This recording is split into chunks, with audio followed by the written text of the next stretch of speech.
Betweenplays. It's the journey and what you do between where you are and where you want to be. Research, prepare, plan, and execute your strategy. Do your DD and stay strong in visualizing and achieving your goals.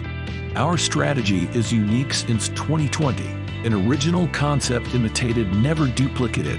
Real conversations with media influencers, educational and expert speakers, analysts and consultants. Betweenplays, bridging the gap between companies and investors.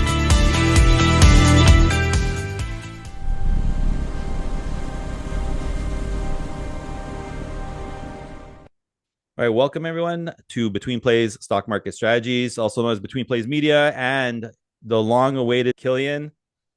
How you doing? Back on Betweenplays. So happy to have you here. I'm happy to be back. It's been a long time, too long. Yeah, well, I think the last time we spoke to each other was just around PDAC time in 2024, and then we got decimated by a flood here that destroyed the studio, just completely knocked us out. All structural in nature, and we had to rebuild. We had to rebuild everything from scratch. So now we're back. So we're here, and we're so happy to have you on. Yeah, I'm sure you're also happy to be back. So happy to be back. So happy to be back. Not to go too much into the topic because I'm so excited to be able to keep on going on over here with you post PDAC, everything that you've done. But yeah, we're super happy to be back. We're stoked. I mean, we worked really hard to we had to, it was just, we had to redo the whole house, so to speak, the basement. We had over 3 feet of sewage backup. And, then I tried to get this on so fast that I ended up giving myself a hernia. And then the next thing you know, I'm in an operation, 5 months to heal for, with the complications. And we just got back on November. So, this is, I'm ecstatic. I'm super stoked. Our value and belief system, especially in Brunswick and in yourself, nothing's ever changed. And that's exactly why, the show, we've got a lot of questions for you. And we have, of course, the infrastructure that we'd like to talk about at the very end of, EV batteries or battery storage, lithium in general. So I think that we should just kick it off, maybe post PDAC, 2024. Yeah, look, obviously we've been very, very busy, as one should be. That's always the justification for any junior's life, is that they stay busy and they continue doing work. And that's 100% what we've been doing. So, if we take a step back and look over the previous, say, 18 months, it's been a lot of execution for Brunswick, right? We've been obviously drilling quite significantly at Mirage. Yeah. We're actually right now on the cusp of releasing our maiden resource estimate over there. Wow. So that tells you just how much, time has passed, but just how much we've advanced this asset. So we're extremely excited to finally be able to share, just the scale and scope of what Mirage is.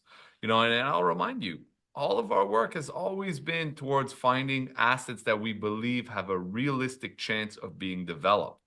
And for us, that minimum threshold has always been 50 million tons. So that's what we're targeting at Mirage. We see a lot of upside. We see a lot of opportunity on that front. We're absolutely going to be pushing that out here in the coming weeks.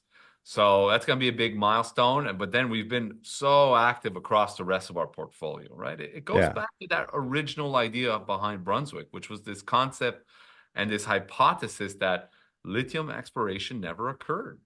And so we wanted to push that as much as we can, not just in Canada, but as you can quickly see now, and if you've been following the story, on an international basis as well. That same opportunity that existed, across the country exists elsewhere. And so, we have a unique skill set to go make discoveries. And that's exactly what we want to do. We've now made discoveries in Greenland. Yeah. We just announced that we're going to start in Saudi Arabia.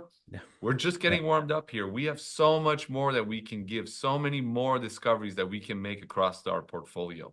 Yeah. And, when it's basically for Greenland, we're talking about, is this the first hard rock spodumene discovery? It's that's pretty big news over there.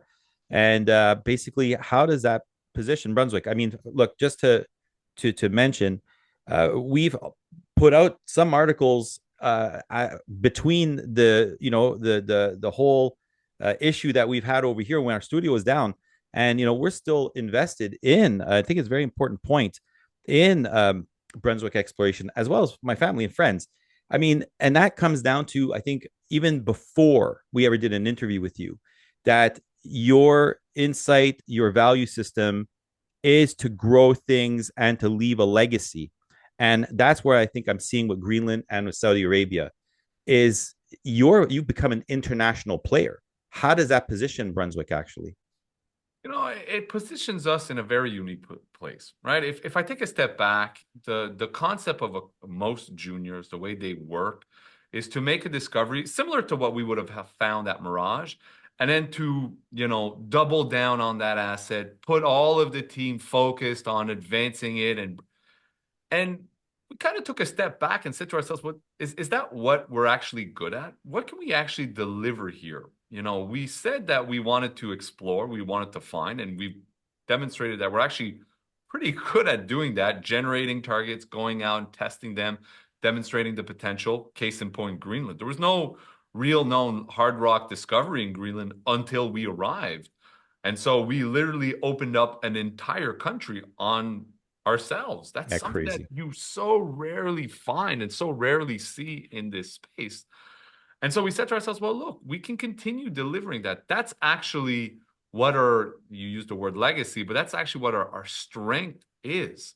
Our strength is to go out there and find stuff. Now, obviously, that doesn't mean we abandon assets after they're discovered. Of course not. We do the work. I just said we're going to put out an MRE on Mirage. Yes. But we still see so many opportunities out there to replicate the success. And so that's what we did in Greenland. That's what we're going to do in Saudi Arabia. We might look at other countries as well. But in terms of where it positions Brunswick, it positions us in a very unique scenario, right?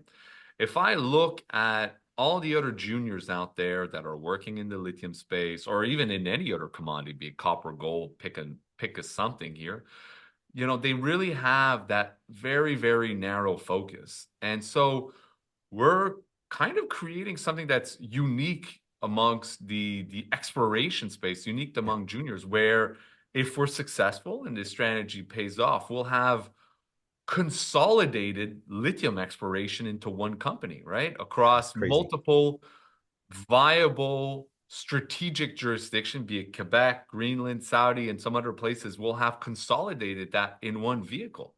Yeah. And so that puts us in a very strong position relative to our peer group. And, goes back to that legacy. All of a sudden, we're creating legacy, not just in Quebec, but in so many other jurisdictions where we're always focused. I mean, we do all this work, but we're always focused on finding viable assets. As I mentioned, 50 million tons or potential for a minimum of 50 million tons, 50 kilometers from infrastructure. We want to make sure it's the right mineral mix, spodumene. We're always incorporating those things into our exploration strategy. Yes. But it's about leaving a legacy of just having all of these discoveries across the world, so that it's not just one area that's able to participate in the sort of energy revolution, but multiple areas, right? Absolutely. Multiple countries. And we are doubling down on that. We strongly believe there's so much more that we can give towards that. We can make so many more discoveries. And trust me, I'm confident we will be making more discoveries. Christ, we just announced one a few weeks ago when we made that discovery around Anatakal, right? Yes. Where we finally got around to drilling it and drilled 120 meters at 1.31% from surface. Yeah, it's crazy. That's off to a pretty good start. It definitely is. Yeah, 100%. Yeah, and when, I just want to bring it back to Greenland because Anatakal itself, I mean, look, start at surface at these numbers. I mean, that's really good because the deeper that we go, we can probably see, we'll see where it goes from there on. I don't want to say what's probably underneath there, but I mean, this is really great numbers at surface. And I'm sorry that I'm bringing it back to Greenland, but Greenland excites me just because of the geopolitical landscape that we're seeing in the future, China, Russia, and all this kind of stuff.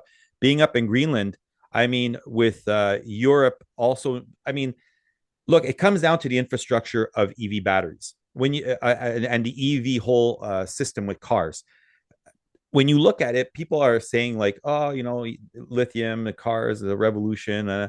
Look, last year was the first year that they actually have numbers for the secondary, let's say, car products. People are buying secondhand cars. So we're transitioning. We're going there. People, when they know that the infrastructure is there, the range anxiety is gone. You could get cars like a Tesla now, 508 kilometers. Just here in Canada alone, on the Model S. Even the Model Y gives you 520, 518 right away. Then that was last year's models. So when you look at all this kind of stuff and you can get down from Montreal to Florida, no worries whatsoever. I look at Greenland, I look at Europe, I look at everything. I mean, this is a very strong location. We get a big lithium project there. You can feed Canada. The ocean's right there. You could pretty much bring this anywhere easily. Absolutely. And that was the whole strategic angle that we saw behind it, right? For us, it was always seeing, okay, it's great to find lithium, but it needs to be found in areas that make sense. So we initially went to Greenland because we saw a major opportunity to, if we were to make a discovery there, where exactly that, it can feed into Europe. It can feed into North America, right? It's going to be near tidewater, and that's where our discovery was made, just 45 minutes from the capital of Greenland, called Nuuk. So it's easy, if we, again, define something of interest, easy to transport it to where it is necessary to have. Yeah. And, that's same thing, same idea behind Saudi Arabia. It's not just exploration for exploration's sake, right? That's why I keep telling people, no, we're here to find mines. And when you're finding mines, there's a whole, strategy around it. There's a whole ecosystem that you have to participate in. Yes. These mines don't exist in a bubble, separate from everything else. They need to interconnect to the entire supply chain. Yes. And that's why we picked those areas. We saw Greenland as a great footstep into Europe, into accessing European market, because the EU and Greenland have a critical mineral relationship between the two, right? They want to work together. That's right. On developing critical mineral assets. That's what we can bring to the table. Same thing with Saudi Arabia. Well, why did you go to Saudi Arabia? Well, it makes perfect sense if you take a step back and realize that Saudi Arabia wants to develop a sort of renewable energy, I could almost say franchise ecosystem, because they're investing significant amount of capital into refining, into downstream processing and manufacturing.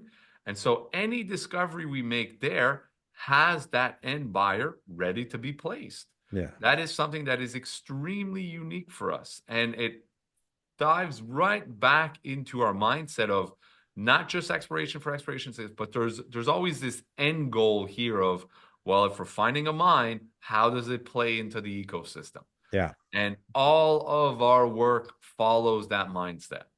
Yes, absolutely. And you know what? I'm going to actually put that up here as a link for one of our videos where you were basically talking about infrastructure.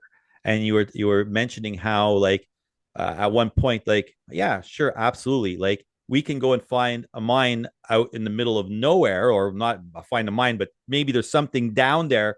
But then, it probably costs more in order to, like, try to build the infrastructure to get to it, instead of, like, just, having something that's not so far away, or a shared projects from different companies, so that way the infrastructure could be built and everybody could pretty much use it. Is that pretty much what you mean by the bubble of everybody, and, not just being out in the middle of nowhere? Is that what you mean by that?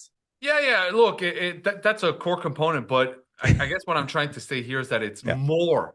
There's more to it, because yes, you want to be close to infrastructure. That obviously helps. Yes. But it's about being next to your supply chain, right? Yeah, okay. Gold is easy. Gold is not hard. Same thing's for diamond. It doesn't really matter where the gold mine is. Yeah. It's going to be brought to a vault to Switzerland and shoved back underground, right? That doesn't really matter. Okay. But on the lithium side, just like for a lot of other base commodities, it's not that simple, right? People want to use that product. So you actually have to think, okay, well, how far am I from a refinery? because I need to take my material that I'm producing at my mine site Yeah. and bring it to a refinery. And then while that refinery is probably close to downstream utilizer, right, which are going to take this refined product and actually make the lithium batteries. So I need to make sure that I'm tying into that supply chain. So it would be great to find a lithium asset in Nunavut, and that would be, huge. But and then I have to think, well, how am I going to access it, right? How am I going to bring this to my ultimate buyers, be they in Europe or Yes. Bécancour in Quebec, or Texas? I need to figure that out. See. And Yeah. so when we select the areas we want to explore for, Yeah. we don't just constrain for favorable geology. Of course, we're going to constrain for, we got to find where the rocks make sense, Yeah, of course. but we're also going to constrain from a and by what ecosystem, I really mean supply chain ecosystem Yeah. perspective, right? Yeah. We're going to tie into areas that have sense. So I make that discovery in Quebec, fine. It feeds into the North American lithium supply chain. I make a discovery in Greenland like I have, and I hopefully able to grow it. Well, Yes. then I can go into the North American supply chain, or I can go into the European supply chain. Insane. Great. I've Yes. got the flexibility for both. Yeah. I make a discovery in Saudi Arabia. Now Oh. I'm going into the Middle Eastern supply chain, right? Yeah. That's where that strategy comes back that not a lot of other companies, they say, oh, I'm just going to find something. And that's great. Maybe they're lucky and maybe it makes sense. But we really push as hard as we can to understand not just, where we are and what we can do and where we can make discoveries, but how do these discoveries sit in the larger world? How Yeah. do they fit into the larger supply chain? I like That that. for us is very important. And it's something that is quite unique. It's again, there's a lot of other companies that will get bogged down into just making a discovery wherever it is. Yeah. And that may or may not be functional, to be quite honest. Absolutely. Absolutely. And so if we bring it back to Mirage a little bit and to Anatacao, I mean, where do you see this going? What's the next big milestones for these two? I mean, what do you envision for the future of these two North American lithium discoveries? I mean, Quebec is a unique place. There's no two ways around it. The scale and scope of what is being found in this province is almost hard for us to fully appreciate. There's a significant potential here. I mean, Anatacao, let's take a step back and realize that that particular discovery is right next door to a future Rio Tinto lithium mine, right? It's like 22 kilometers away from a future Rio Tinto mine. So for me to be making a discovery there, it's incredible, right? It means that, hey, look, if I can define something of size and scale, and I'm already starting to do that with some of these intercepts that I've put out, Yeah. well, it feeds directly into a future. It could potentially feed directly into a future mill. Same thing with Mirage. Let's take a step back. I put out that resource in early Q1 in Mirage, right? Yeah. On top of that, you have Winsome that's 30 kilometers to the south. You have Patriot. It's along the same trend as Patriot. Yeah. There's so many tons there, right? Yeah, it's crazy. All wanting to be developed. Yes. That's not a problem. That's No. a great thing to have. That's what a world-class camp have is to say, oh, there's a mine there and there's a mine there. And oh, look, there's a potential mine there as well. 100%. That's the definition of world-class environments. And so that's what we keep uncovering in Brunswick. That's what we keep building across Brunswick. Yeah. So we're really excited to see the whole potential. As I said, in terms of milestone, I mean, absolutely, we're very much looking to releasing that resource estimate in the coming weeks. Okay, and then when it comes to Anatacao, we'll be right back there drilling in probably February of next year. So that's coming up real fast, right? February 2026, the drill rigs are turning again. Nice. It's, this discovery we made there, it's open in all directions. There's so much more potential that we can do around that, on top of the potential that we can find around Mirage, right? There's still so many targets that we want to go chase there. And then that's on top of the potential that we're defining in Greenland, which we want to drill in August 26th as well. And that's on top of the potential that we have in Saudi Arabia. It's just opportunity after opportunity after opportunity after a milestone. That's what makes this, again, such a special story. You know, it's incredible because I sort of like felt that with you from the first day that we spoke to each other. I believe you were riding on your bike, and we ended up having I think more than an hour conversation that first time.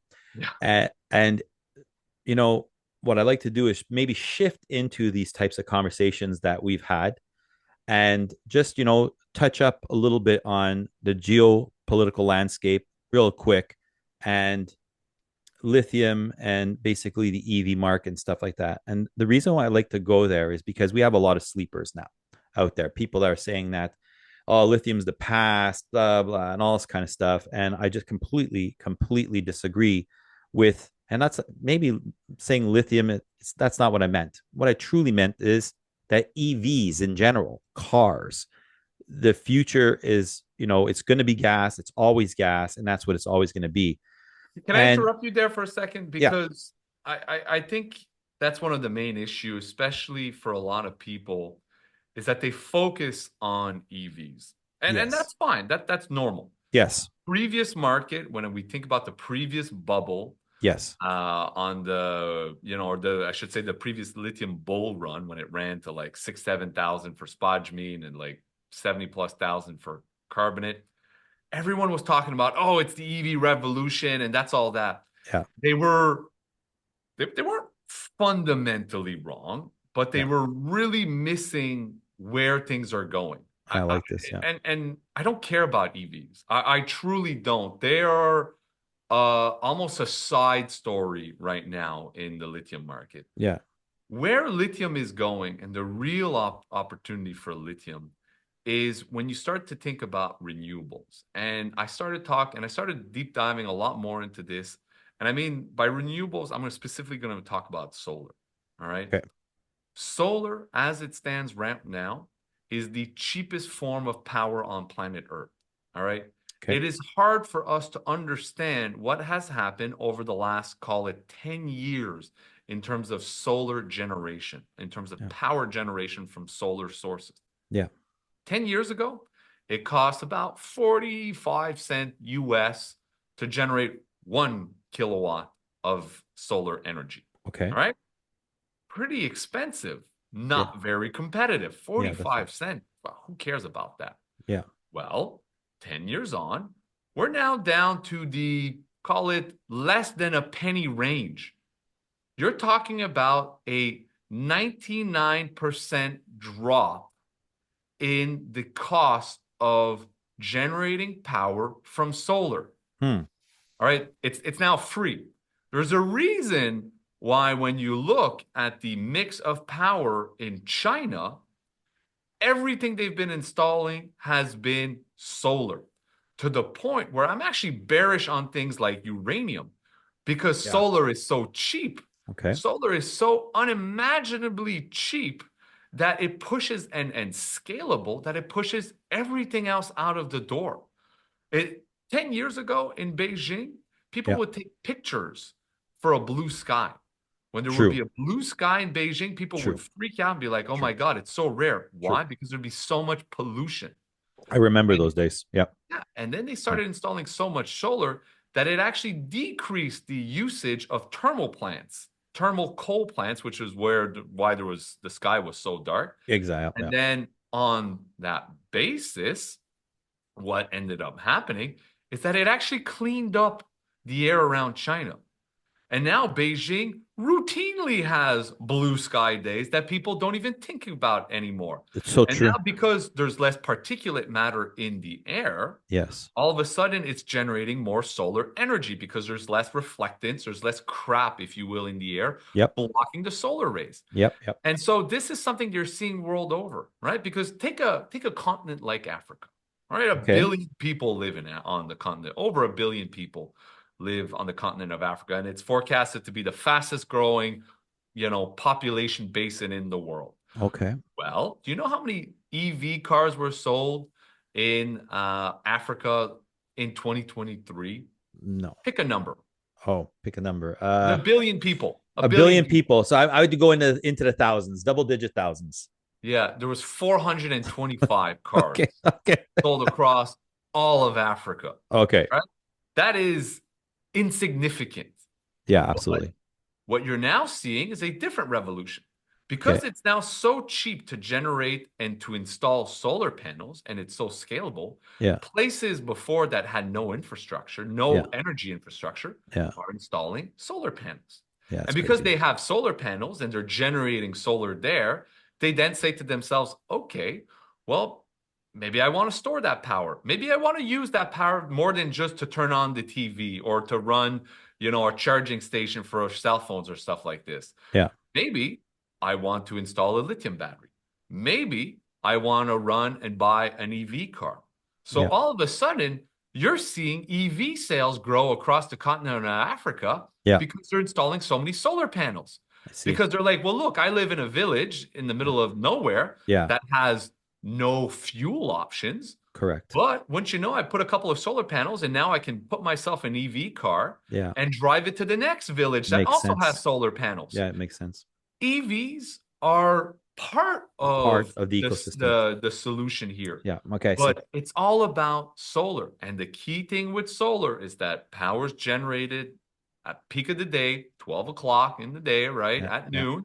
Yeah. And power draw is then actually brought in around 5 to 6 p.m. when most people go back home and turn on the oven and the TV and whatever else, their computers.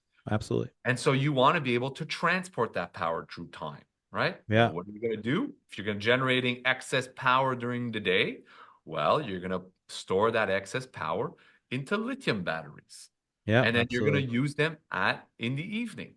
Yeah. Right? That's what people don't appreciate is that the entire power generation is completely changing.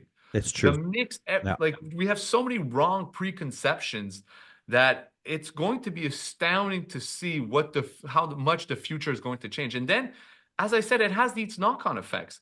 If I'm installing a solar panel on my roof because it's so cheap to install it, Yeah. well, and I didn't have an EV car before, and I said to myself, well, look, I'm generating free power. Why would I not charge my car during the day? I mean, that's no cost. Yeah. It'd Absolutely. be crazy not to, right? Exactly. 100%. And then you're like, 100%. well, that's an EV cell that didn't exist before. 100%. And so I'm just building out this entire ecosystem that didn't exist. And Yeah. that's where it gets really exciting because we have yet to see where all of this is going, right? Yeah. More The definitely. gonna need more batteries money. themselves Yeah. are continuously getting better, Yes. Oh, 100%. stronger. Yeah. As you were saying before, longer range. But you know what that implies as well? It's new growth avenues that didn't exist before. Before, people would say, oh, well, you're never going to break into the heavy trucking industry. That's always going to be diesel. Well, No. it turns out that we've now made batteries that work so well Yes. that we're displacing them. And so they're Absolutely. starting to build those in China.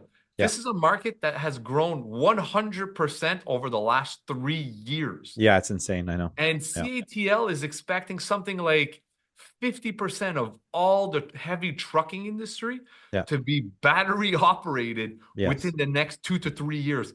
That's an You- insane amount of lithium hitting the market, lithium Yeah. demand hitting the market. Yeah. It's lithium demand. Exactly. UPS as well, by the way. Huh? They're going. but- They're going the same thing. They've already transitioned one of their stations. I just can't remember the name, but I have a friend that works in UPS, and he's like, I can't wait to get it here in Dorval area. He goes because they already have it down there. It comes with. Imagine they're running off of diesel in some area, like the older trucks, and no air conditioning, nothing in it. With the batteries that they have now at the other station, I just cannot recall, air conditioning inside the vehicle and all kinds of stuff. So they actually are using more energy Yeah. with the battery to like actually make the people more comfortable in the vehicle. Oh, look, this is what people need to appreciate. It's where the world is going. And Yes. ultimately, it's always going to be about cost. That's Yeah. what it boils down to. And if 100%. I think about putting energy out, let's take a step back and, Yeah. and not use the word electricity, not use the word gas or Yeah, oil energy. or coal. and Yeah. just use the simple word energy. But then we're getting into big things if we just use the word energy, because look at technology, just with like quantum computers, Microsoft Azure, Yeah, all this AWS, AI. all this stuff that AI, forget about it. The energy storage, the energy that it consumes is massive. So yeah, but let's build on that, Yeah, right? exactly. If we're Yeah, talking about energy and talking about the concept of energy, yeah, then let's say the next statement. If you are running, we'll say an AI data center, if you're running literally any business, one of your costs is going to be energy. That's normal. I mean, duh. So what are you going to want to do? You are going to want to find the cheapest energy source possible, right? It would be bad business not to do so. And so that's where I keep telling people, you need to understand that if your sole constraint is cheapest energy source available, well, let me tell you, that thing is called solar. I mean, the Chinese didn't do it because they felt like they needed to save the world. They did it because they're like, well, this is the cheapest source of energy out there. It's going to be there every single day of the year. I yeah, don't even have to worry about geopolitics. Let me build solar everywhere, yeah, right? yeah, So absolutely. there becomes a scenario where peak oil demand happens because solar displaces it. When Yeah, you're down to sub penny, a sub 1 cent, a absolutely. US a kilowatt, Yeah, might as well call it free. And that's yeah. right now. That over 10 years, it dropped Stop it. I'm gonna 99%. go put the. What's going to happen? Yeah, but that's the crazy thing. What do you think is going to happen in the next 10 years? We Oh no, dropped it it's down 99%. We're going to it's going to be even more efficient. Like that's what people need to realize what's coming here yeah, and plan accordingly. That's why, and unfortunately, you know this and I know this, but take most countries, right? The US wants to spend $80 billion to build maybe 6 to 8 nuclear power plants. okay, Maybe. maybe. They could probably electrify the entire US on solar energy for that price. Hydro-Quebec wants to spend $200 billion building all these dams. Well, even if they took like 10% of that, even if they took 1% of that amount Yeah, and said, hey, let's build solar panels on all of those warehouses that are just flat and have nothing, yeah, and let's subsidize people to build solar panels on their houses. yeah, And then you'll have people, well, Killian, we live in a Nordic country. That doesn't work. Well, let me tell you, Germany put a bunch of solar panels, Belgium put a bunch of solar panels, and they're at a higher latitude than where we live. So that doesn't make any sense.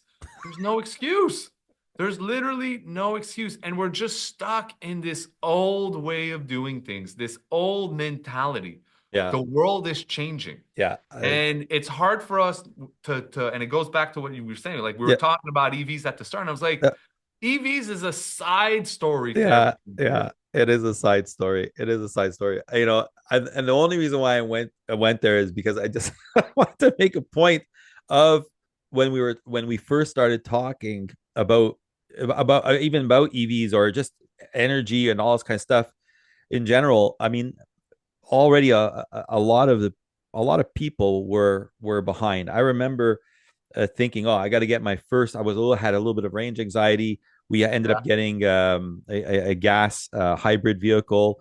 Then look, I transitioned to my car, got rid of it, got a Tesla with the Model Y at 520 kilometers. And listen, the infrastructure everywhere across Canada, United States is absolutely insane. I had a friend that went to Vancouver, came back, New York, whatever. He did it twice, no issues, no problems whatsoever. I mean, just to go to Lake George from Montreal, I mean, you got Champlain that's got a ton of them. You got Plattsburgh that's got a ton of charging stations, and then you got Peru that's got a ton of charging stations. I mean, there is no worry. It cost me like $15 just to go like back and forth, $20 to go back and forth. I mean, it costs nothing. When you look at energy storage now, you're right. 10 years ago, most people weren't talking about where we are at today when it comes to energy storage or energy consumption or the needs. So yes, absolutely, 100%. I think that people are just missing the mark on the importance of lithium, energy storage, solar panels, Renewable energy. Absolutely. I think people It's don't just a understand cost. that. And they're just going to wake up and one day it's all going to be there. Yeah. Well, we need to do the job and Yes, actually of execute here, course. but you know, it comes down to cost. That's Yeah. what people don't appreciate. Yeah. When people start to say, this doesn't work, that doesn't work, are they actually looking at the cost? Because every day I look at the cost of solar generation, I Yeah. look at the cost of energy storage, Yeah. and it is the cheapest form of power Yeah. out there, and it can be installed anywhere you want it.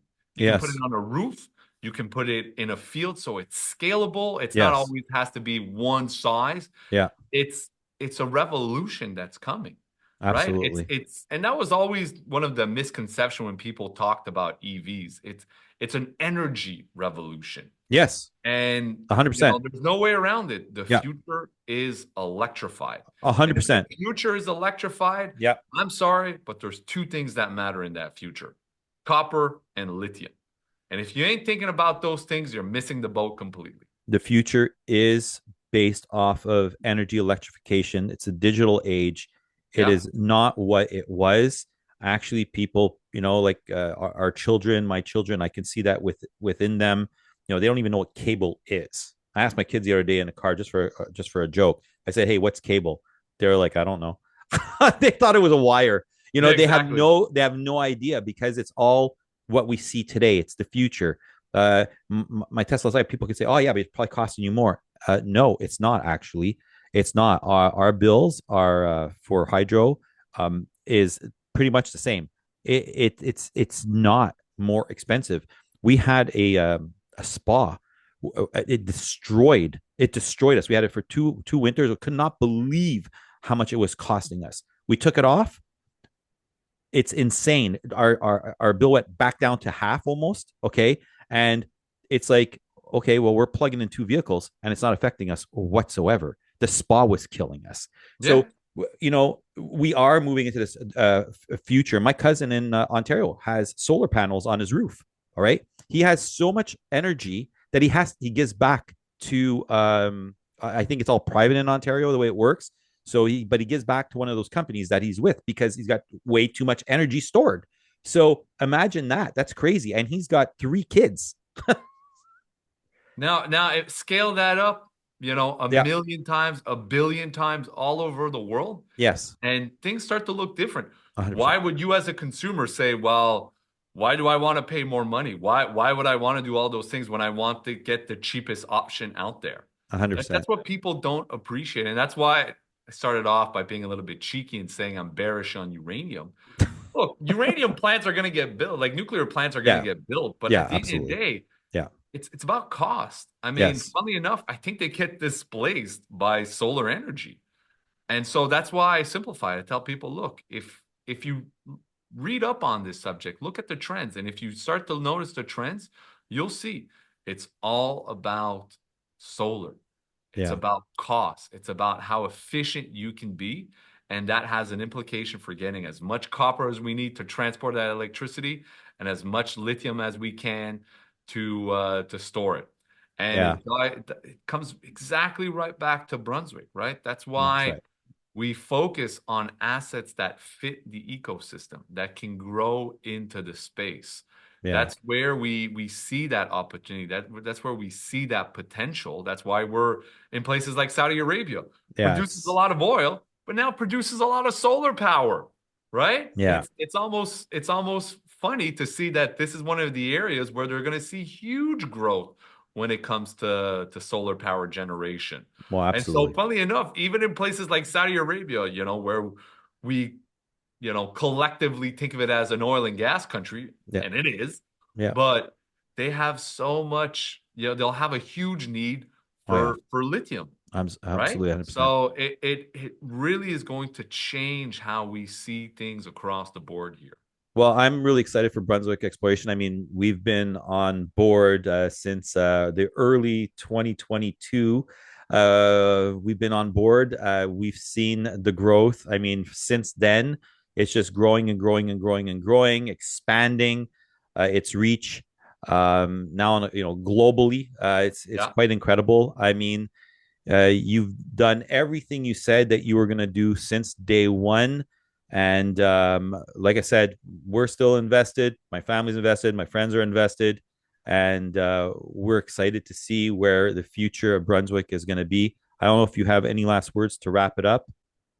Look, for me, is 2025 was a year about execution.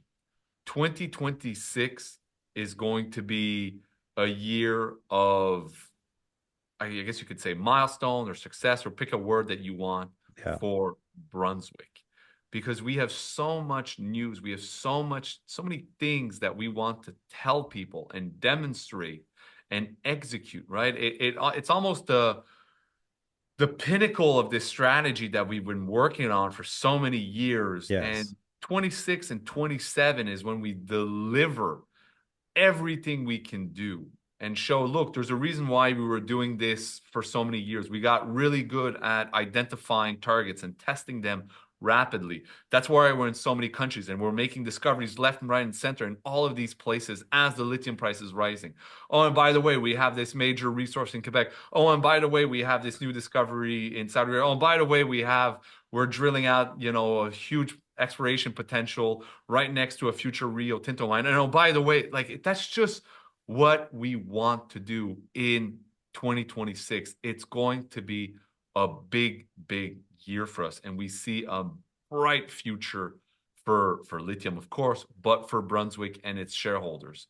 We're Awesome. we're as you said that word before. We really want to leave a legacy here. We want Awesome. to be remembered as a company that did something that no one else was willing to do.